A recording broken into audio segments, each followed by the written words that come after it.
திருவாரூர் தேரழகு, திருவாரூர் தேரழகு, திருவிடை மருதூர் தெரு அழகு, வேதாரண்யம் விளக்கழகு, மன்னார்குடி மதிலழகு, முத்தமிழறிஞர் கலைஞரின் தமிழழகு, நம் மனிதநேய மக்கள் முதல்வர் ஸ்டாலின் அவர்களின் ஆட்சி திறமை அழகு. அன்புக்குரியவர்களே, மாண்புமிகு முதல்வர் அவர்கள் அடக்கப்பட்டோர், ஒடுக்கப்பட்டோர், திக்கற்றோர், தெளிவில்லாது இருப்போர், வசதியற்றோர், வறியோர்கள், ஏழைகள் என்று ஒட்டுமொத்த சமூகத்திற்கும் இருள் விலகி ஒளிகாட்டும் ஒளிவிளக்காய் மார்ச் 1ஆம் தேதி 1953 உதித்த உதய ஞாயிறுதான் நம் மனிதநேய மக்கள் முதல்வர். நாளைய தினம் வரலாற்று சாதனையின் பிறந்த நாள். அதை இன்றே கிராம பூசாரிகள் அனைவருமே கூடி வாழ்த்துகிற விழாவாக நடத்திய நம்முடைய பாராட்டுதலுக்கும் பெருமைக்கும் உரிய திருக்கோவில்களில் ஆண்டுக்கு ஒரு முறைதான் பெருந்திருவிழா. உங்களுக்கு புரிகிற மாதிரி சொன்னால் பிரம்மோற்சவம். ஆனால் இந்து சமய அறநிலையத்துறையை நாள்தோறும் பெரும் திருவிழாவாக மாற்றி உற்சவமூர்த்தியாய் முதல்வரை எப்போதும் அழைத்து வருகிற நம் அன்புக்கும் பாராட்டுதலுக்கும் உரிய அறநிலையத்துறை அமைச்சர் சேகர் பாபு அவர்களே, மாண்புமிகு முதல்வர் உள்ளிட்ட அனைவரையுமே வரவேற்று வாழ்த்தி, இதுவரை இந்து சமய அறநிலையத்துறையில் இல்லாத பொற்கால சாதனைகளாய் 4000 கோவில்களின் குடமுழுக்கு பெருவிழாக்கள்.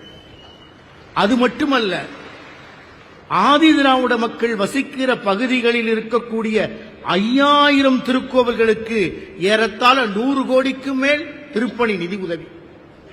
கிராமப்புற மக்கள், நம் கிராம பூசாரிகள் பூஜை செய்கிற, வழிபாடு செய்கிற திருக்கோவில்களுக்கு 5000 திருக்கோவில்களுக்கு 106 கோடி ரூபாய் நிதி உதவி என்று வாரி வாரி வழங்கி, கிராம பூசாரிகள் தான் தமிழகத்தின் கிராமங்களின் காவல் தெய்வங்களை பூஜை செய்கிறவர்கள் மட்டுமல்ல, கிராம அமைதிக்கும் இவர்கள்தான் காவல் தெய்வங்கள். நல்லிணக்கத்திற்கும் நட்புறவுக்கும் உறவுக்கும் மனித நேயத்திற்கும் ஜாதி வேறுபாடுகளற்ற சமூகத்தை படைப்பதற்கும் அனைவரும் அர்ச்சகராகலாம் என்ற திட்டத்தை நடைமுறைப்படுத்துகிற நம்முடைய அரசு இந்த பொற்கால ஆட்சியில் எனக்கு 5 நிமிடம், 5 ஆண்டு காலத்தில் 50 ஆண்டு கால சாதனையை படைத்துவிட்டு 5 நிமிடத்தில் பேசி முடித்துவிடு என்று நமக்கு கட்டளையிட்டு இருக்கிற சேகர் பாபு அவர்களின் கட்டளையை ஏற்று ஒரே 1 நிமிடம் நமது செய்தி. அண்மையில் தான் தமிழக முதல்வர் சிவகங்கை மாவட்டத்திற்கு வந்தார். புரட்சி பூத்த மண் சிவகங்கை மாவட்டம். இங்கே ஜீயர் அவர்கள் இருக்கிறார்கள். திருக்கோட்டியூர் திருமதில் மேல் ஏறி நின்று கொண்டு எல்லா மக்களுக்கும் மந்திரத்தை வாரி வழங்கினார். ஐயகோ, சொல்லக்கூடாத மக்களுக்கு மந்திரத்தை சொல்கிறாயே, கேட்கக்கூடாதவர்கள் இதை கேட்கிறார்களே என்று அவர் குருநாதர் சொன்னபோது அடக்கத்தோடு கேட்டார். இந்த மந்திரத்தை கேட்பவர்கள் எங்கே போவார்கள்? இந்த மந்திரத்தை கேட்கிற கோடானு கோடி மக்கள் வைகுண்டத்தின் வாசல் கதவுகளை திறந்து கொண்டு பரமோதம் அடைவார்கள் என்று குருநாதர் சொன்னார். அப்போது அந்த மனிதர் ஆனந்த கூத்தாடினார். கோடிக்கணக்கான மக்கள் வைகுண்டத்தின் வாசல் கதவுகளை திறந்து கொண்டு பரமபதம் அடைகிறார்கள் என்றால், அவர்கள் வைகுண்டத்தின் வாசல் கதவுகளை திறந்து கொண்டு பரமபதம் அடைவதற்காக நான் ஒருவன் நரகத்திற்கு போனால் பரவாயில்லை என்று சொன்ன புரட்சி பூத்த ராமானுஜர் உலா வந்த மண் தான் நம்முடைய மண். அங்கேதான் நம்முடைய அந்த திருக்கோட்டியூருக்கு தங்க கோபுரத்தில் கும்பாபிஷேகம். நம்முடைய முதல்வர் அவர்கள் சிவகங்கை மாவட்டத்திற்கு வந்தார்கள். உலகத்தின் வரலாற்று புகழ்மிக்க சந்திப்பு காந்தியடிகள் ஜீவா சந்திப்பு. அதை வரலாற்றில் நிலைநிறுத்தத்தக்க வகையில் நினைவு மண்டபத்தை எழுப்பி காந்தியடிகள் ஜீவாவுக்கு திருவுருவச் சிலை. அங்கேதான் மானம் காத்த மருதிருவர்களுக்கு, ஆன்மீகத்தை காத்த மருதிருவர்களுக்கு, காளையார் கோயில் ராஜகோபுரத்தை காப்பதற்காக தம் தலையை தர தயாராயிருந்த மருதிருவர்களுக்கு சிலை எழுப்பினார். 2 சிலைகள் எழுப்பி கம்பீரமாய் சிவகங்கையில் காட்சி தருகிறது. வேலுநாச்சியார் பெயரில் மேம்பாலம். இப்படி வரலாற்று சாதனைகளை அடுக்கிக் கொண்டே போகலாம். இந்திய நாட்டை காக்க தற்கொலை படையாய் வந்த குயிலி அம்மாவுக்கு வீரத்தாய் குயிலிக்கு திருவுருவச் சிலை. இது மட்டுமா? ஆன்மீகம் என்பது ஆசிரமங்களில் இல்லை, ஆதீனங்களில் மட்டுமில்லை, அது மக்களுக்கு என்று சொன்ன மக்களின் ஆன்மீக தலைவராய் விளங்கிய தவத்திரு குன்றக்குடி அடிகளாருக்கு முத்தமிழறிஞர் கலைஞர் மணிமண்டபம் எழுப்பினார். சட்டமேலவை உறுப்பினராக அவரை நியமனம் செய்தார். அந்த குன்றக்குடி அடிகளாரின் மணிமண்டபத்திற்கு வருகை புரிந்து அடிகளாரின் 100 விழாவை சிறப்பு செய்தவர்தான் நம்முடைய மாண்புமிகு முதல்வர் அவர்கள். ஆன்மீக தலைவர்களை எந்நாளும் போற்றுவதில் சற்றும் குறைந்தவர் அல்ல.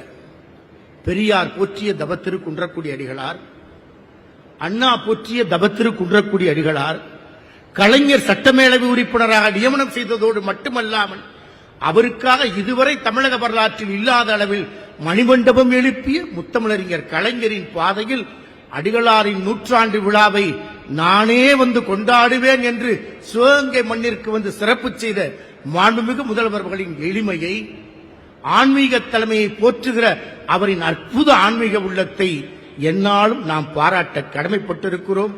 காலம் கருதி 5 நிமிட வரம்பில் இப்போது நமது வேண்டுகோள் இதுதான். 5 ஆண்டு காலத்தில் ஆன்மீக தளத்தில் அற்புதமான சாதனைகள். நாளைய தினம் பிறந்த நாள் காண்கிறார் நம் முதல்வர் அவர்கள். அவர்களை நாம் அனைவரும் ஒரு சேர எழுந்து நின்று பாராட்டுவோம். அன்புக்குரியவர்களே, வாழ்க. நான் சொல்ல சொல்ல நீங்க சொல்லலாமா? வாழ்க வாழ்க வாழ்கவே மாண்புமிகு மனிதநேய மக்கள் முதல்வர் நம் தமிழக முதல்வர் ஸ்டாலின் அவர்கள் வாழ்க வாழ்க வாழ்கவே, பல்லாண்டு வாழ்கவே, ஆன்மீகம் தலைக்க, எளிய மக்கள் வாழ்வு மலர, வாழ்க வாழ்க வாழ்கவே. கிராம பூசாரிகளாகிய எங்கள் வாழ்வில் ஒளிவிளக்கேற்றி வைக்கும் மாண்புமிகு தமிழக முதல்வர், மனிதநேய மக்கள் முதல்வர் வாழ்க வாழ்க வாழ்கவே. எங்களின் இதயமார்ந்த அன்பார்ந்த பிறந்த நாள் நல்வாழ்த்துக்கள். நன்றி, வணக்கம்.